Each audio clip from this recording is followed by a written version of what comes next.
চাঁপাইনবাবগঞ্জ, রাজশাহী ও নাটোর থেকে ঢাকামুখী সব যাত্রীবাহী বাস অনির্দিষ্টকালের জন্য বন্ধ ঘোষণা করেছেন মালিকরা।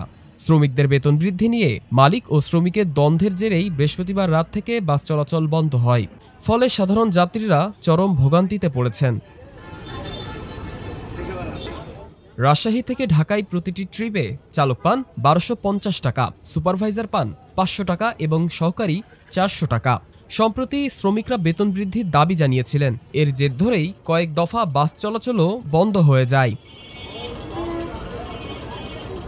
২৩ সেপ্টেম্বর ঢাকায় শ্রমিক ও মালিক পক্ষের বৈঠকে সিদ্ধান্ত হয় প্রতি ট্রিপে চালকের নতুন বেতন হবে ১৭৫০, সুপারভাইজার পাবেন ৭৫০ এবং সহকারী পাবেন ৭০০ টাকা। শুক্রবার থেকে এটি কার্যকর হওয়ার কথা ছিল, তবে বৃহস্পতিবার রাতে মালিকরা নতুন বেতন দেওয়ার বিষয়ে রাজি না হওয়ায় বাস চলাচল স্থগিত করা হয়।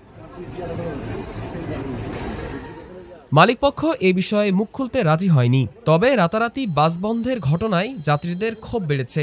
অনেক যাত্রী জানিয়েছেন, পুজোর আগে এমন সিদ্ধান্ত তাদের জন্য বড় চ্যালেঞ্জ হয়ে দাঁড়িয়েছে।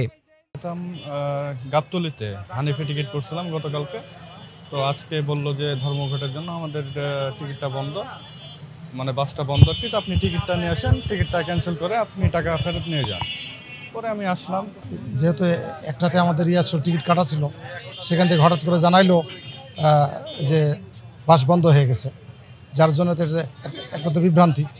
অনেক কষ্ট করে অন্য জায়গা থেকে টিকিট ম্যানেজ করতে হয়েছে। শ্রমিক মালিক দ্বন্দ্বে যাত্রী ভোগান্তি যেন শেষ হওয়ার নামই নিচ্ছে না।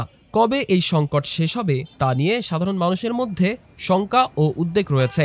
বিশেষ করে দূরপাল্লার যাত্রীরা মানসিক ও আর্থিকভাবেই সমস্যার মুখোমুখি হচ্ছেন।